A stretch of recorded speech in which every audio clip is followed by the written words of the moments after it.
जय जगन्नाथ बंधु मयूरभंज जिला परिषद तरफर ग्राम रोजगार सेवक पाई जो निजुक्ति बाहरी थिला तार मेरिट लिस्ट आज इश्यू करा जाइछि। देखंतु बंधु मयूरभंज जिले में 2020 मसीह जीआरएस पद पाई एक निजुक्ति बाहरी थिला। 2024 मसीह ग्राम रोजगार सेवक पाई मध्य एक निजुक्ति बाहरी थिला।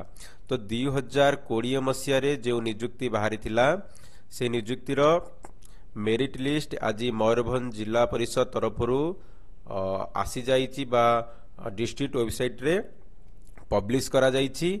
आपण माने देखि परिबे 2020 मसीह पद पाई जीआरएस 2020 मसीहा पद पाई योग्य प्रार्थी संक्षिप्त तालिकार प्रकाशन एटी करा जाइछि, जहाँकि 17/1/2025 तारिख रे डिस्ट्रिक्ट वेबसाइट रे पब्लिश करा जाइछि एवं यह 31/1/2025 5टा PM पर्यंत एही वेबसाइट रे आपण मानकु शो करिवो।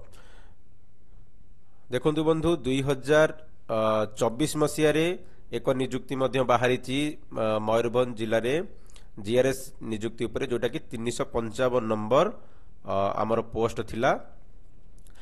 ताहार एपर्यंत रिजल्ट बा मेरिट लिस्ट आसी नाही बा ऑब्जेक्शन लिस्ट आसी नाही। आमर जो 2020 मसीह रे जो निजुक्ति बाहरी थिला ताहारी मेरिट लिस्ट आज आसीछि मयूरभंज जिला परिषद तरफरु आपण माने देखि परिबे।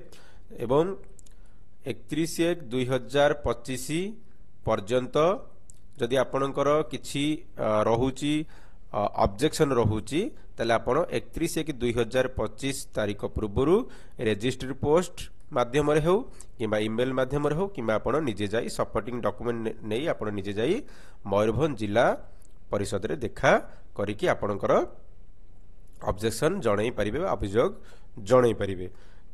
देखंतु बंधु ए जो 2020 मसीहा आपणकर एडवर्टाइज नंबर 5614662020 रे जो निजुक्तिटा बाहरतला ताहारी मेरिट लिस्ट आसीची। एवं एठी मध्ये आपनको कहा जाईची जे 6 मास भितरे जदि आपणकर कंप्यूटर सर्टिफिकेट आपण जदि सबमिट करि नाहंती, जेमिति कि आपणकर electronics and information technology department तरफरु जोटा आपणकर नोटिफाइड सर्टिफिकेट रहउची, जेमिति कि आपणकर OKCL तरफरु आपण OACIT करथिबे किबा O लेवल कोर्स आपण करथिबे NILT रे। तो सेही भलिया जदि आपण करिसंती ताले आपण 6 मास भितरे आपण एठी सर्टिफिकेट आपण जेमिति हेले भी सबमिट करिवे जिला परिषद रे, जोटा कि आपण अंडरटेकिंग लेखिबे। तो देखंतु बंधु एठी आमे जदि देखिबा जे केउ केउ मानकर मेरिट लिस्ट आसीची। देखंतु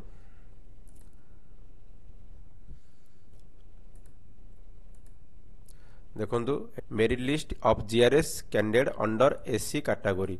तो आपण एठी देखि पारुथिबे नेम, फादर नेम, आपण जहाँ जहाँ देखिए एठी आपणकर जो नेम ऑफ कंप्यूटर कोर्स एठी देखंतु PGDCA रही के सबमिट करना आपणकर रही। तो जदि आपणकर सर्टिफाइड सर्टिफिकेट आपणकर नाही ताले आपण 6 मास भितरे आपण कोर्स करी एठी सबमिट करि परिबे। तो तळको स्क्रॉल कले आपणकर एठी जनरल कैटेगरी रे आपणकर मध्य एठी देखंतु एटी SC कैटेगरी आपणकर 10 जण मेरिट लिस्ट आछंती सिलेक्शन होइछंती। तापरे आपणकर जनरल कैटेगरी रे आपणकर 32 जनकर मेरिट लिस्ट रे नेम रहिछ। तो एही PDF कॉपी को आपण डिस्ट्रिक्ट वेबसाइट रु डाउनलोड करी देखि परिबे। ता सहित हमर टेलीग्राम चैनल रु मध्य आपण डाउनलोड करी पढ़ी परिबे। धन्यवाद। Thank you for watching.